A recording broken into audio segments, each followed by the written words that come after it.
طبعا الصوت ممتع. ماشي. الله. انت عارف امتع حاجه في الشغلانه دي لما نيجي نصور، لما يجي لك جهاز تعمل له انبوكسنج، نفتح احنا الاثنين كده نتفرج. طبعا اللوجو ده معروف، فضائيين الينوير 11 ارورا. تعالى كده نعمل انبوكسنج سريع ونشوف محتاج العيال بقى، وخلينا كده نتكلم على الجهاز. ممكن نعتبره ريفيو، ممكن نعتبره انبوكسنج، ايا كان، بس اهم حاجه السلاح في ايدك. يلا بينا نخترق الالينوير ارورا. طبعا الجهاز انت شايف هي قطعه واحده، لان دي قطعه مميزه.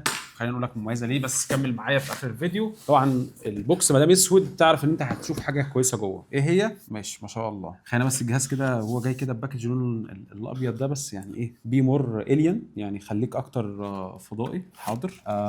تيجي طبعا تشوف الشاحن طبعا 180 عشان يقدر يشغل لك البروسيسور واللي احنا هنشوفه ده دلوقتي. طبعا حتى الوصله زي ما انت شايف وصله يعني مهتمين بيها، الباكج بتاعها مهتمين بيه بزياده، وحاطط لك حمايه طبعا عشان ما تتكهربش وانت بتمسك الكابل. ماشي. تعالى بقى ايه نشوف هذه التحفه. طبعا لون ابيض ماشي قوي مع اللون الاسود، عشان تحس ان ايه، عشان انت ما تحتارش يعني، عشان ايه يميز لك اللاب. طبعا هتلاقي هنا ملزوقه، طبعا لازم تكون حنين في الحاجات اللي زي دي. طبعا الصوت ممتع. ماشي. الله. ماشي. هو اللون ده مبدئيا دي اللي بتقول عليك انترستيلر انديجو. يعني انترستيلر انديجو ده مش عارف، بس هو بدا بقى فيه كده ايه دلع شويه في الالوان من دي اللي بصراحه مؤخرا. مش عارف اللون هيبقى باين معانا ولا لا، بس هو لون مميز قوي. علامه الالينوير اللي في النص دي كده مميزه، مخارج وحاجات كتير خلينا هنتكلم عليها، بس انا عايزك بس ايه متع عينك من اللون. شريط الانتنه بتاعت الواي فاي الموجود في النص يعني سنتريك، راسم الجهاز رسمه حلوه جدا. الجهاز انت شايف تحس ان كل حاجه فيها تبريد، يعني مخارج تبريد في كل حته. 1 2 3 4 مخارج تبريد عشان تحافظ على درجه حراره، وده اهم حاجه في لابات الجيمنج. عشان كده دايما بنروح لللابات لازم تكون فئات عاليه. اول ما نفتح الجهاز طبعا بقى هتكمل طبعا بالشياكه. شيلنا دي كده على جنب. الجهاز طبعا انت شايف ان انا قادر امسكه بايد واحده، ودي حاجه مميزه. انت معاك كلاب جيمنج، احنا بنتكلم وزن الرينج ال 2 كيلو 2 كيلو و400 جرام الرينج ده، فطبعا مميز جدا. في الصالات انا شايف ان هي ادائها كويس جدا في جهاز زي ده. الخامات يعني داخل فيها مغنيسيوم مع الومنيوم مع بلاستيك مقوى، ما نقدرش نقول ان هي سيئه، لا بالعكس مميزه جدا في الفئه دي وبالسعر ده كمان. احنا بنتكلم على الاسعار برضو، ده الالترا 7 الجيل الثاني من الالترا 7 فطبعا مميز جدا. المخارج اللي انت محتاجها كلها موجوده. لو هتبص هنا، وانا بعتبر المخارج الموجوده في الناحيه دي بتكون مميزه، عشان دايما لو هتوصل شاشه او هتوصل اي حاجه، فمكان الاتش دي ام اي ده مكان مميز جدا مع ستاندر بورت 2 تايب سي ستاندر بورت. طبعا يو اس بي تاني في الناحيه دي، طبعا غير مخرج الشاحن.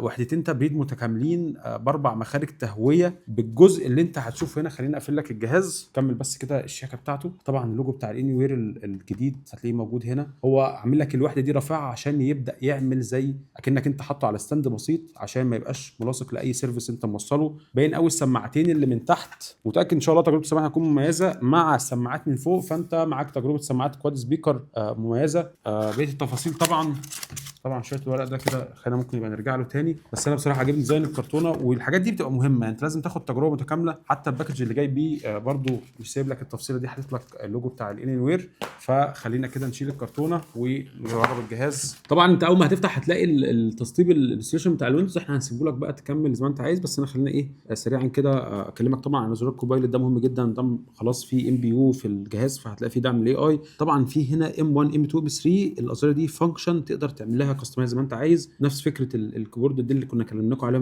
من فتره، ولو ما كنتش شفته ارجع شوفه. طبعا بقى في اختصارات بقى بتاعت التربو مود، وكمان الباك لايت فيه اكتر من درجه، فطبعا ده هيكون مميز جدا. طبعا اخيرا لازم طبعا اكلمك عن المواصفات. الترا 7 الجيل الثاني، وكمان ار تي اكس 50 60، وهي دي المفاجاه، عشان كده قطعه واحده، عشان اغلب اللي موجود في السوق 50 50. يعني النصيحه ما تحاول ابعد شويه عن الرقم 50 اللي في الاخر، لا خليك في 50 60. 8 جيجا، وكمان رامات 32 دي ار 5، 1 تيرا اس اس دي بيس اي 4. طبعا الجهاز بيدعم معاك البورده الموجوده هنا، بتدعم معاك تبريد بتاع الالينوير، فهيحافظ على درجه الحراره بشكل كبير. كمان اللي عندك نقدر نعمل ابجريد للهارد او الرامات براحتك بما يناسب احتياجاتك. طبعا كل ده واكتر هتقدر تلاقيه في منتج ستور 36 نص بيه هديه. ماشي، كنا هننسى الهديه بس ماشي. ونسمع الصوت.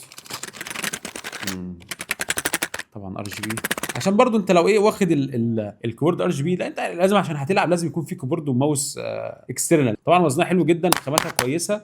الزراير بتاعتها يعني كدوسه بتاعتها مميزه جدا، وكمان هي سويتش تقدر تبدلها وتعملها في اي وقت. طبعا الار جي بي زي ما انت شايف، اعتقد ليه فانكشن من هنا، وكمان مستوى الاضاءه ليه 3 مستويات اضاءه. فبصراحه تجربه مميزه لو انت حتى كمان عايز لون ثابت او اكتر من لون. فالكيبورد دي كمان متوفره عندنا، لو انت عايز تشتريها بشكل منفصل متوفره، موجود منها كميه كويسه. بس انت لو نورتنا في منتج ستور هتقدر تاخد الكيبورد دي هديه مع الجهاز، وهي قطعه واحده. مستنيينكم في 36 نص بيلو اد ارض الجولف، وتابعونا في ريفيوز تاني الفتره الجايه. ولازم تعمل سبسكرايب على اليوتيوب وفولو على فيسبوك.